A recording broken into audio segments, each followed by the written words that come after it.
Assalamualaikum warahmatullahi wabarakatuh. Ibu-ibu dan bapak-bapak, bahasa Indonesia, bahasa Sunda, Bu? Campur sari.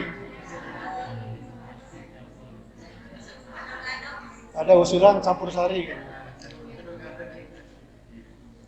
Baik, ini sebagai pertanggungjawaban organisasi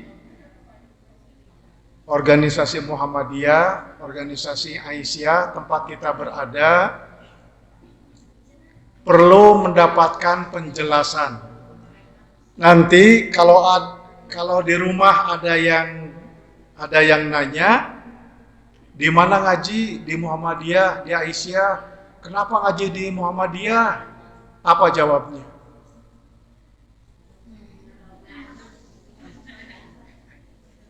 Jawabannya adalah karena Muhammadiyah adalah organisasi Islam yang mengikuti perintah Allah dan contoh Rasulullah Shallallahu Alaihi Wasallam. Jadi jangan tidak bisa menjawab. Diulangi, mengapa ikut mengaji di Muhammadiyah?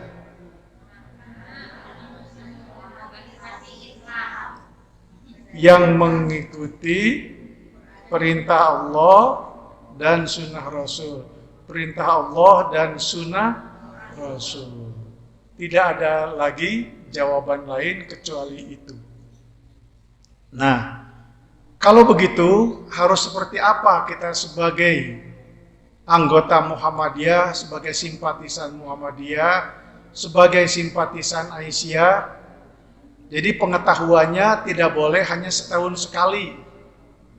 Setahun sekali itu kalau waktu ada Idul Fitri, kita sholat di depan yang khusus, ya. Kadang-kadang kita berbeda dengan yang lain, ya. Mengapa berbeda? Tahu jawabannya?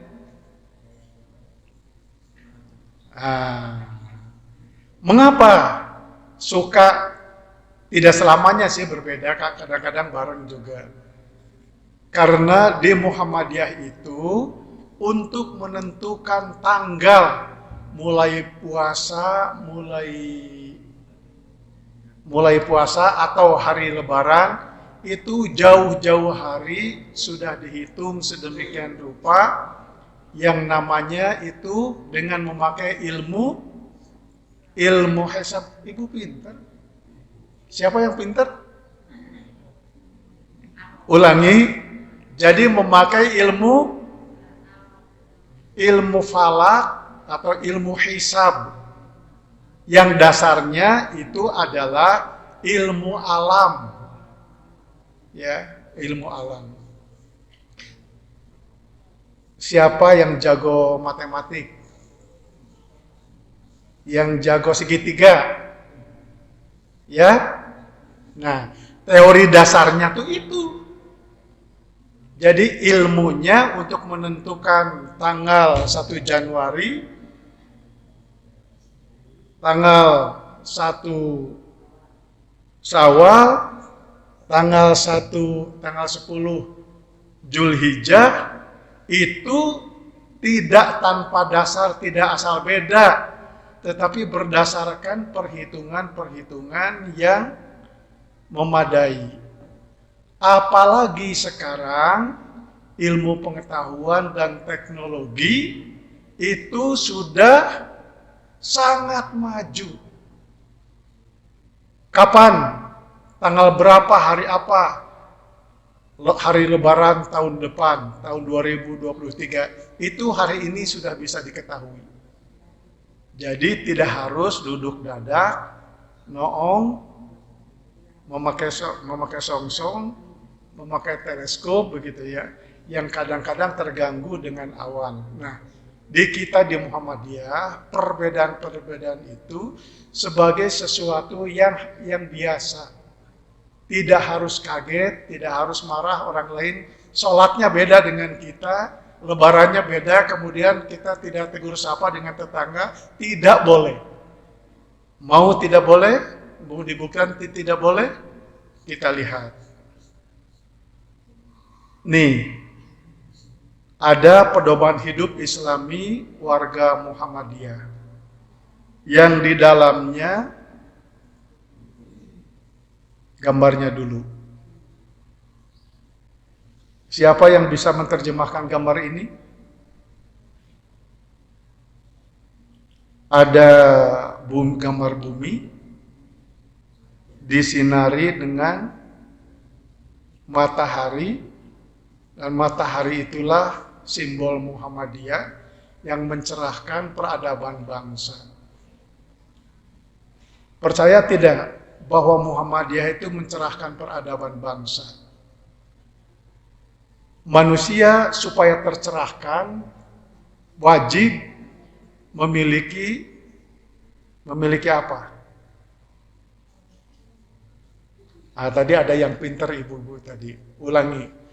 Manusia supaya tercerahkan harus memiliki, alhamdulillah Bu, namanya siapa?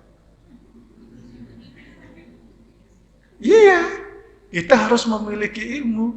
Kalau tidak punya ilmu, tentu kita akan mengalami kegelapan di dalam hidup ini. Sulit sekali untuk mendapatkan sesuatu dalam perjalanan hidup ini. Tetapi kalau kita memiliki ilmu pengetahuan, tergantung sampai level mana kita bisa, kita dapat, maka insya Allah kita akan mendapatkan pencerahan dengan ilmu itu. Nah, Muhammadiyah tagline-nya sekarang setelah hasil muktamar kemarin adalah memajukan Indonesia, mencerahkan semesta. Apa mencerahkan semesta itu? Menerangi alam dunia ini, itulah cita-cita Muhammadiyah. Oleh karena itu, Muhammadiyah tidak pernah berhenti, mulai membangun fasilitas pendidikan, mulai dari PAUD, bukan PAUD ya, PAUD, bisa PAUD, bukan PAUD. Kalau PAUD, PAUDU. Kalau PAUD, pendidikan anak usia dini. Jelas kan? Nah, mulai dari PAUD, taman kanak-kanak, sampai perguruan tinggi. Mau tahu perguruan tinggi Muhammadiyah ada berapa? Halo? Mau tahu nggak jumlahnya? Baru punya 176 perguruan tinggi se-Indonesia. Taman kanak-kanaknya dengan PAUD, tahu jumlahnya? Baru 25.000 se-Indonesia. Dikdasmennya, pendidikan dasar dan menengah, itu sekitar 30.000 se-Indonesia.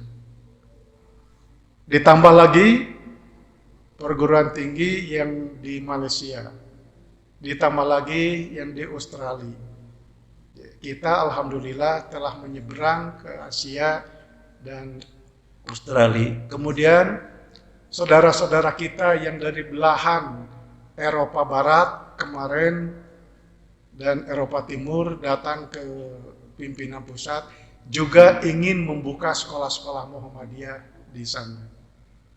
Kemarin yang terakhir itu dari berita-berita kemarin tuh dari mana? Masya Allah. Tunisia. Asia dan di antara Asia Eropa itu. Bahkan tokoh-tokoh agama sedunia kemarin waktu kita muktamar di Solo itu hadir.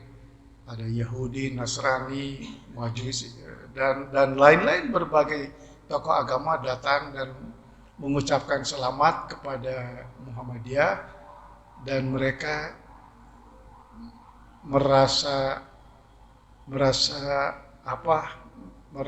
punya harapan dengan adanya Muhammadiyah untuk mencerahkan peradaban itu.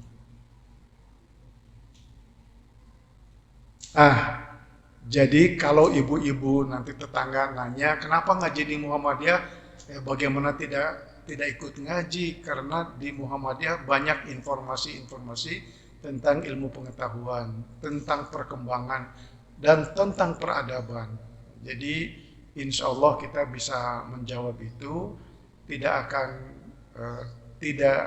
harus menjawab dengan ketidaksukaan. Orang kalau bertanya dijawab dengan ketidaksukaan akan semakin menjauh. Tetapi kalau kita menjelaskannya bisa dengan baik, insya Allah itu akan menjadi, ya mudah-mudahan menjadi ikut berilmu, mengaji ilmu di pengajian kita.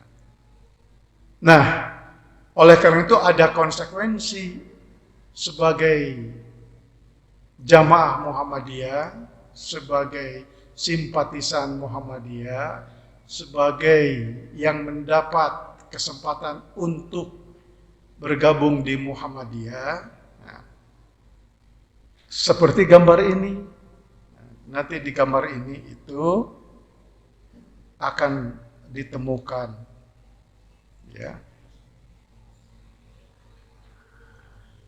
sangat banyak sekali ini poinnya, tetapi yang hari ini kita bahas sebagian saja. Minggu nanti kesempatan lain kita bisa bertemu lagi.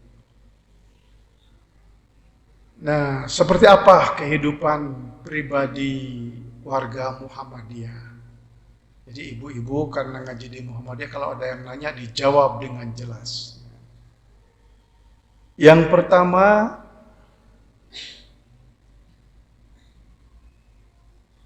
ya,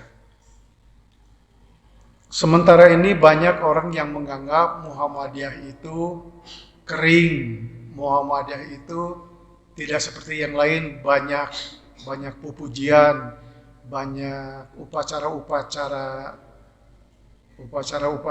seperti keagamaan, padahal itu hanya sebatas wilayah budaya saja. Nah, mengapa Muhammadiyah tidak seperti itu? Karena di dalam kehidupan pribadi warga Muhammadiyah yang diambil dari Quran dan dari hadis tadi, ya, satu, dalam akidah. Setiap warga Muhammadiyah harus memiliki prinsip hidup dan kesadaran imani berupa tauhid kepada Allah Subhanahu wa ta'ala. Jadi bertuhannya hanya kepada Allah Subhanahu wa ta'ala. Yang disebut tauhid itu adalah bertuhan hanya kepada Allah Subhanahu wa ta'ala, tidak kepada yang lain, tidak kepada Mbah Jamrong. Kenapa Bu ketawa? Kebayangkan Mbah Jamrong itu seperti ada di gambar cap orang tua tuh apa tuh? Jamu yang cap orang tua tuh. Oh, apa minuman keras itu? Di botol minuman keras ada gambar orang tua yang jenggotnya putih panjang. Nah, bukan seperti itu. Jadi Tuhan kita Allah Subhanahu wa ta'ala. Jadi kesadaran imani berupa tauhid kepada Allah Subhanahu wa ta'ala yang benar. Yang benar bertuhan kepada Allah Subhanahu wa ta'ala. Ikhlas dan penuh ketundukan. Ikhlas sudah ngerti ya Bu ya, nggak usah dijelaskan. Bagaimana orang yang ikhlas itu Ya. Orang yang ikhlas, yang hatinya ikhlas, kata ilmu psikologi itu akan terpancar dalam wajahnya. Mohon maaf, sebut saja yang bersangkutan itu wajahnya hitam, tetapi kalau dia memiliki nilai-nilai keikhlasan, hitamnya itu hitam manis, enak dipandang begitu. Tetapi kalau yang tidak ikhlas seperti apa? Oh, manyun, cemberut, begitu. Tidak enak dilihat, tidak enak dipandang. Nah, jadi kita bisa bercermin kalau kita mau sholat, yang mengambil wudhu, boleh bercermin seperti apa wajah kita. Gitu. Kalau wajah kita memiliki nilai-nilai yang ada unsur-unsur keterpaksaan, apa namanya Bu?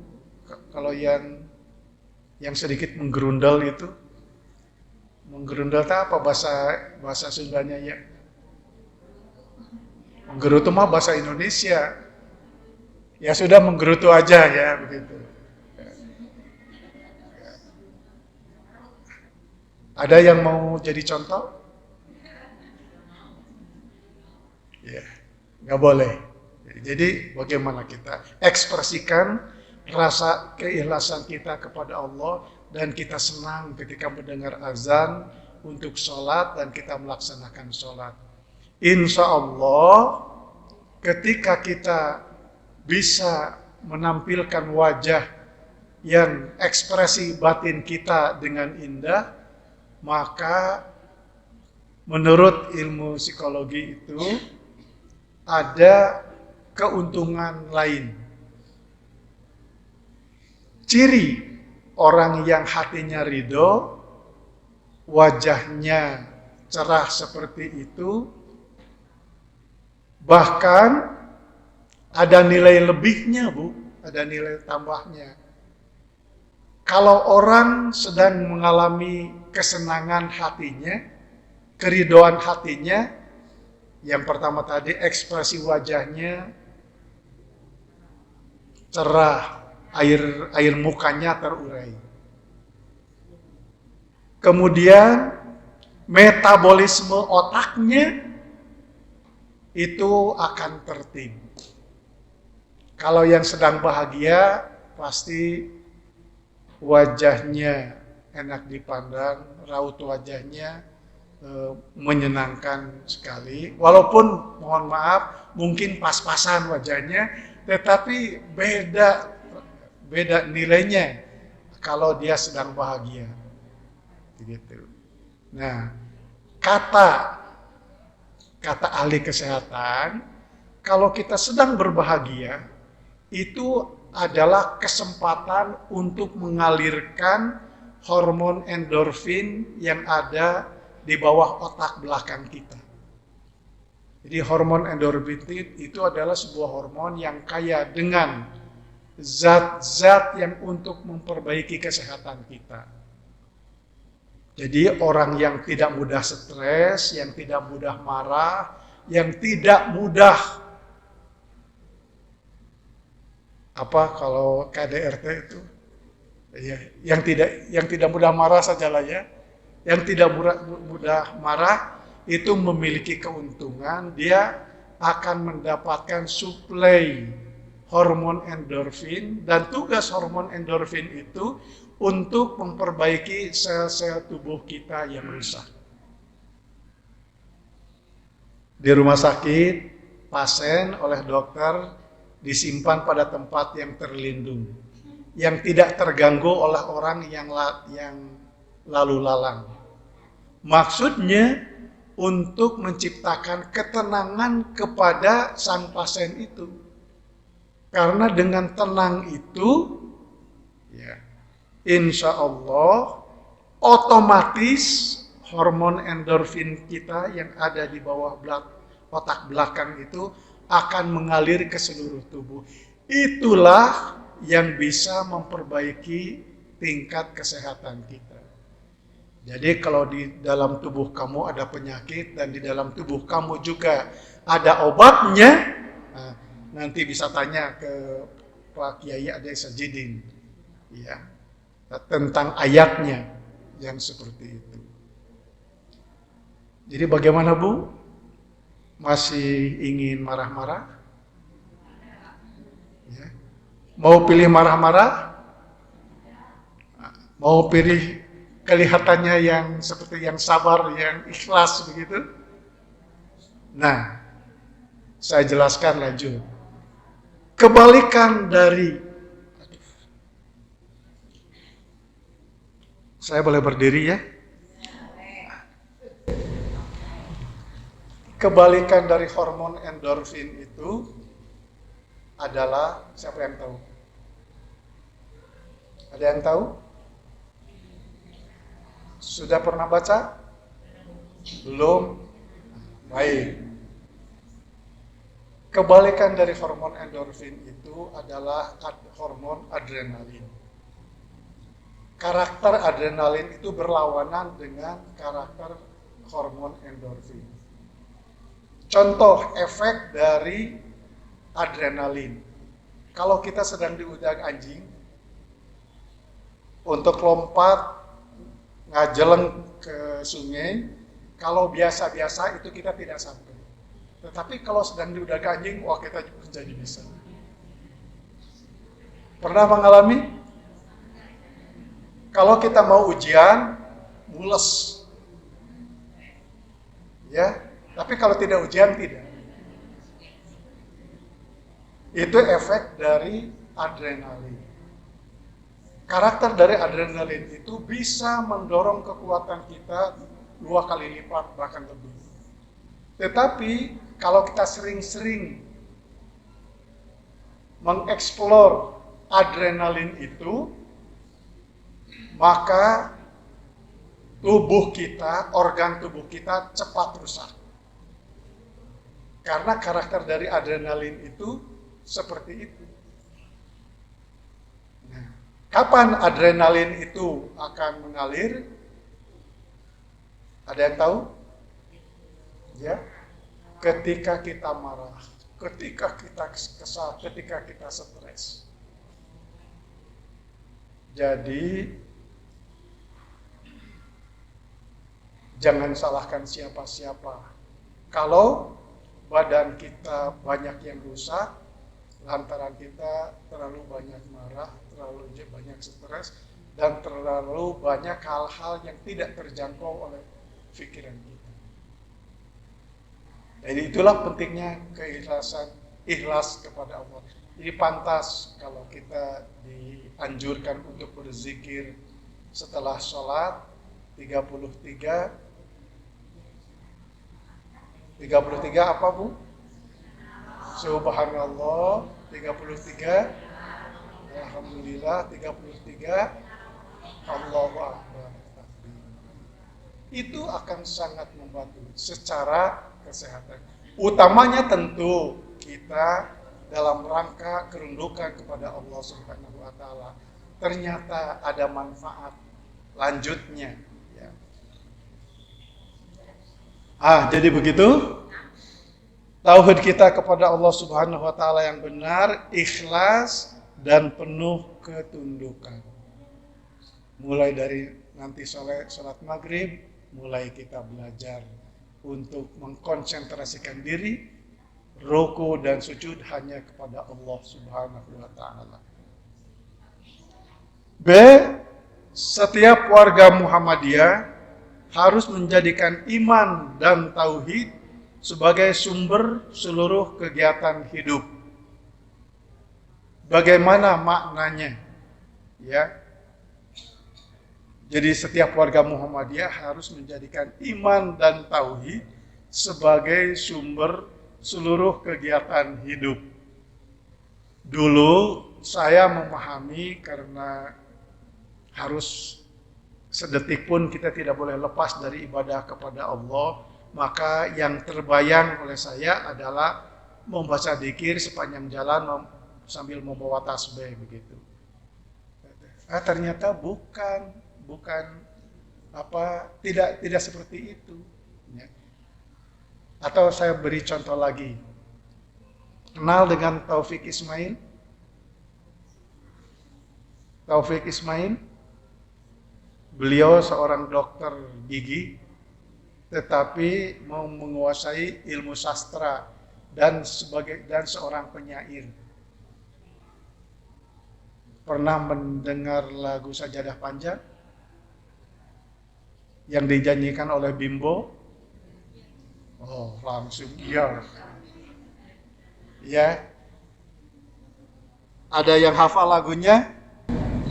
Nah, yang dimaksud Sajadah Panjang oleh Taufik Ismail itu ya, adalah setiap hamparan bumi itu adalah merupakan tempat sujud dimanapun. Jadi bukan sajadahnya yang panjang. Jadi dimanapun kita tidak boleh melakukan yang bertentangan dengan perintah-perintah Allah. Mau di pasar kita harus soleh. Jadi solehnya bukan di masjid saja. Ada tidak? Kalau di masjid kelihatannya soleh sekali sampai menangis. Tapi kalau di pasar sering darmaji.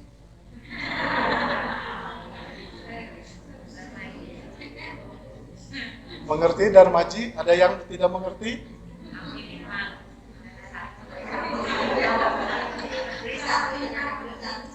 Nah, anggota Muhammadiyah ternyata tidak diizinkan untuk berperilaku seperti itu.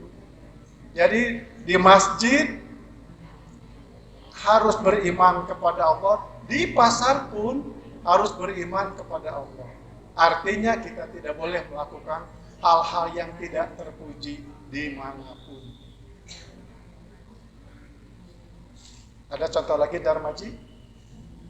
Cukup ya? Kemudian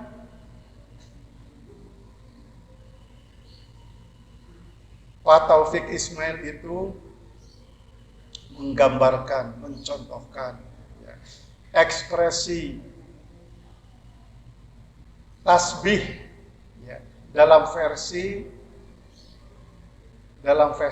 sastra yang juga dinyanyikan oleh Bimbo. Lagunya hafal?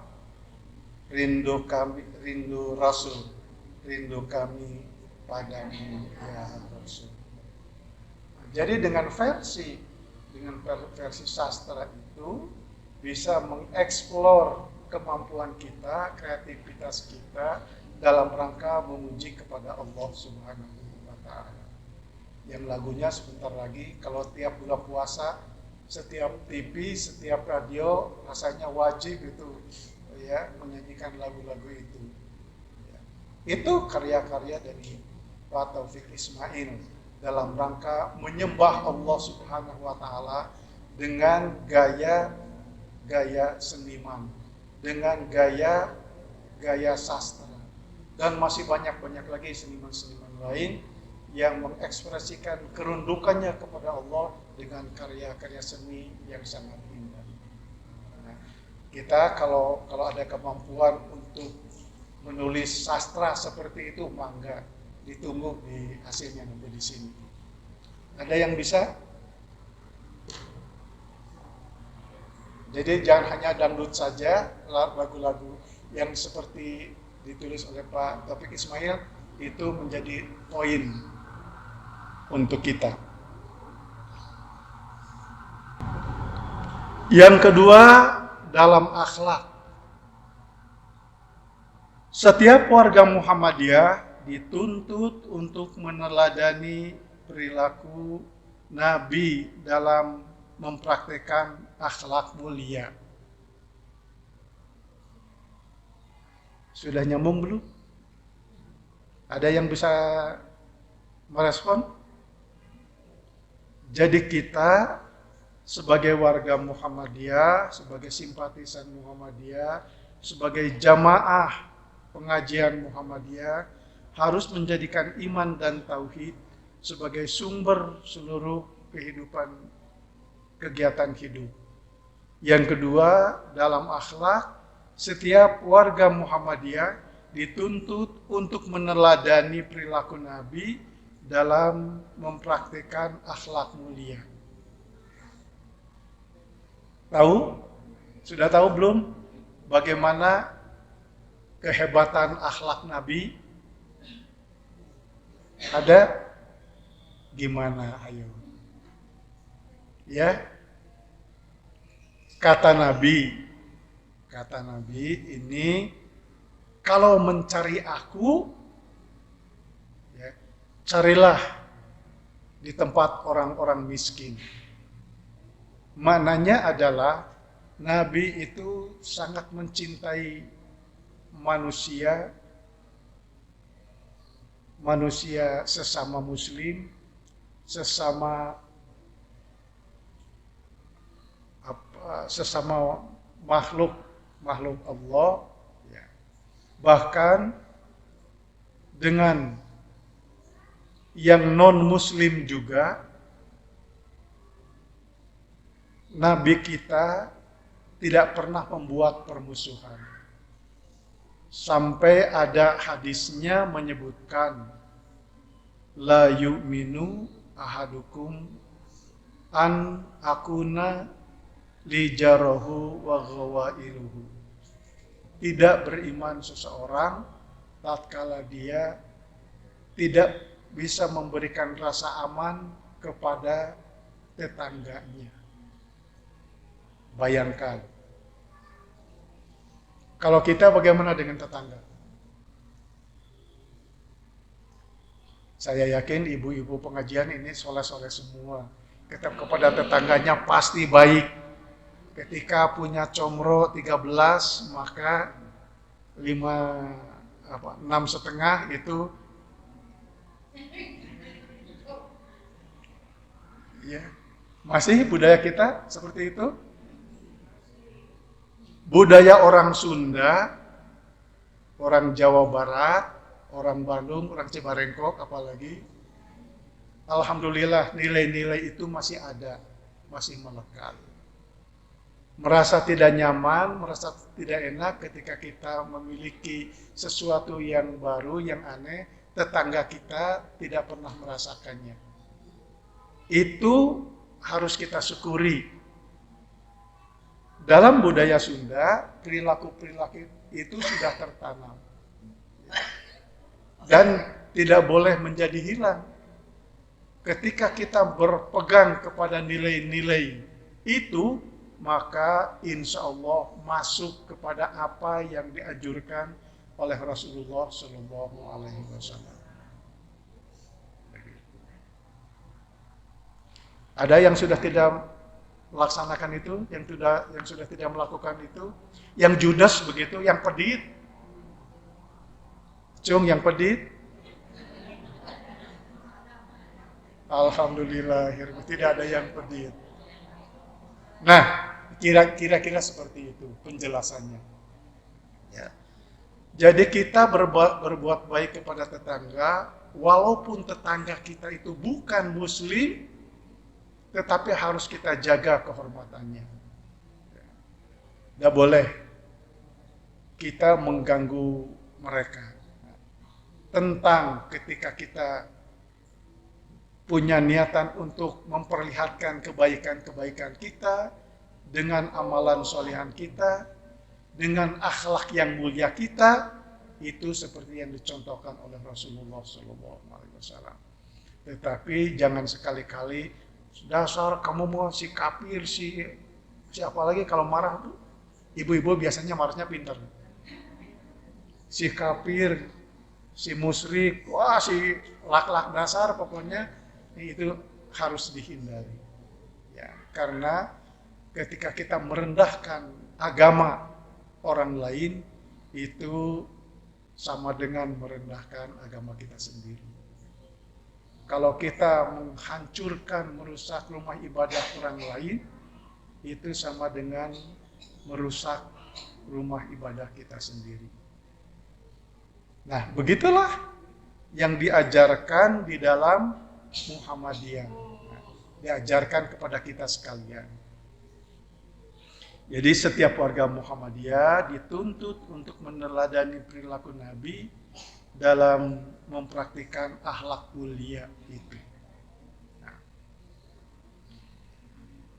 Selanjutnya, setiap warga Muhammadiyah dalam melakukan amal kegiatan hidup harus senantiasa didasarkan kepada niat yang ikhlas dalam wujud amal-amal soleh dan ihsan, menjauhkan diri dari perilaku sombong, dengki, dan akhlak tercela lainnya, serta kemungkaran. Ada cung yang sombong? Mau tahu bagaimana yang sombong? Kalau bawa uang agak banyak, disimpan di saku depan, setengahnya diperlihatkan. Gitu. Ada? Enggak ada atau enggak punya uangnya? Itu contoh yang sangat kasar. Apapun yang menjadi kebanggaan kita diperlihatkan kepada orang lain dengan maksud supaya orang lain menganggap hebat kepada kita. Tetapi tidak berarti kita tidak boleh banyak uang, tidak berarti kita tidak boleh memiliki apa-apa. Sebatas kebutuhan-kebutuhan kita yang bermanfaat untuk melancarkan kehidupan kita dipersilahkan. Yang tidak boleh itu berlaku sombongnya. Jelas? Jadi bukan berarti kita tidak boleh punya uang banyak. Siapa yang mau banyak uang? Siapa yang ingin uangnya banyak? Semua? Setuju semua? Sama, saya juga setuju. Ya, jadi yang tidak boleh bukan tidak boleh banyak uang, yang tidak boleh itu sombongnya, ya, takaburnya. Apalagi kalau uangnya sedikit, sombong lah, itu tidak elok sekali. Jelas ya? Jadi tidak boleh ada yang beranggapan bahwa kita tidak perlu lagi berusaha keras, berusaha maksimal, karena takdir rezeki itu telah ditentukan oleh Allah. Ya. Kemudian kita tidak bergerak apa-apa. Kenapa? Karena kita itu diperintah oleh Allah untuk mencari ridho Allah, untuk mencari rizki semaksimal mungkin, bahkan tidak boleh menafikan kepada nilai-nilai yang mengandung usaha untuk mendapatkan rezeki itu. Di dalam surah Al-Jum'ah disebutkan, ya, apabila kita telah melaksanakan sholat Jumat, setelah selesai, fantasiru fil ar. Artinya, fantasiru fil ar itu bertebaran di muka bumi, maksudnya untuk kembali mencari rizki, menggali rizki. Yang tadinya berangkat dari kantor, kembali ke kantor, melaksanakan tugas dengan sebaik-baiknya. Yang tadinya berangkat dari pasar, kembali ke pasar, melaksanakan tugas dengan baik. Yang tadi dari kebun, kembali ke kebun, melaksanakan tugas dengan baik dalam rangka mencari rizki dari Allah Subhanahu wa Ta'ala. Maknanya seperti itu. Ya. Di lapangan, di dalam kehidupan nyata itu terjadi. Kalau setelah hari Jumat itu, ya, tidak buru-buru kembali ke kantor, gogoleran dulu di masjid, menikmati suasana ngantuk dan dinginnya angin yang meniup, maka gogoleran dulu. Jadi kita kesiangan masuk kantor. Ketika ditegur oleh atasan kita, kenapa kesiangan Jumatan? Begitu. Padahal ada nilai-nilai kekurangbaik kita di situ. Sebaiknya waktunya bekerja, kita kembali bekerja. Dan itulah yang dimaksud dengan mencari rezeki Allah. B. Setiap warga Muhammadiyah dalam melakukan amal kegiatan hidup harus senantiasa didasarkan kepada niat yang ikhlas dalam wujud amal-amal soleh dengan ihsan serta menjauhkan diri dari perilaku sombong. Jelas yang tadi ya. Sombong, dengki, dan akhlak tercela lainnya serta kemungkaran. C. Setiap warga Muhammadiyah harus menunjukkan akhlak yang mulia sehingga disukai dan dapat diteladani. Sekarang akhlak yang mulia hampir menjadi standar dalam teori sosial. Jadi saya harus berdiri lagi karena sakit diduduki.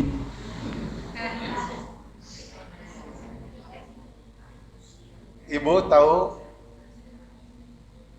teori sosial yang diaplikasikan dalam ilmu komunikasi yang disebut empatologi.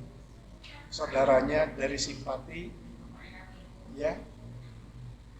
Jadi empatologi itu kita memahami level emosi lawan bicara kita.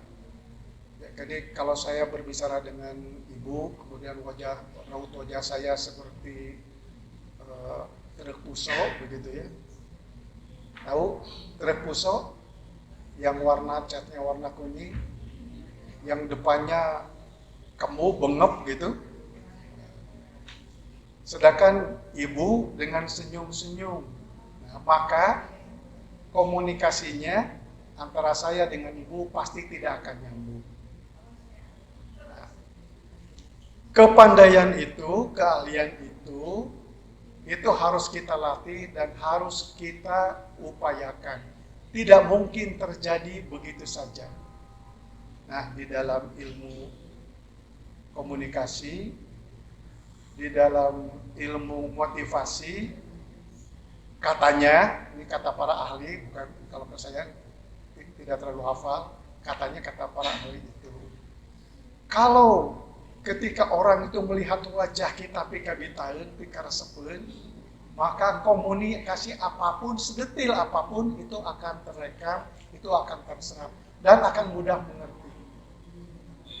Tetapi kalau wajah kita mengekspresikan bahwa kita sedang marah, bahwa kita sedang tidak suka, wajah kita akan menggambarkan itu semua. Maka ngomong apapun itu tidak akan terjadi komunikasi yang baik. Ibu-ibu semuanya masih punya suami? Tapi biasanya ibu-ibu nih yang masih punya suami, nanti tes begitu pulang ke rumah, lihat wajahnya. Kalau wajahnya tidak memungkinkan untuk diajak bicara, cooling down dulu. Diam dulu, tinggal dulu. Ya. Cari celah-celah yang memungkinkan supaya bicara kita efektif. Kalau tidak, jangan harap komunikasi kita akan didengar. Jangan harap apa yang kita katakan bisa didengar dengan baik. Mungkin kita berbicara A, jawabannya C. Kalau B masih dekat ini. Ya. Kemudian nada suaranya. Saya menyadari ahli ilmu komunikasi lagi.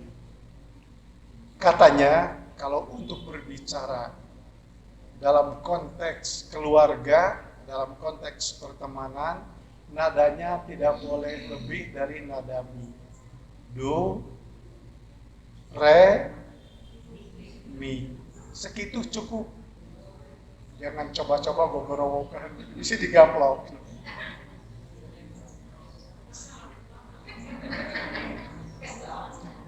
Belum ditanya sudah ngaku. Ya, itulah. Kira-kira seperti itu.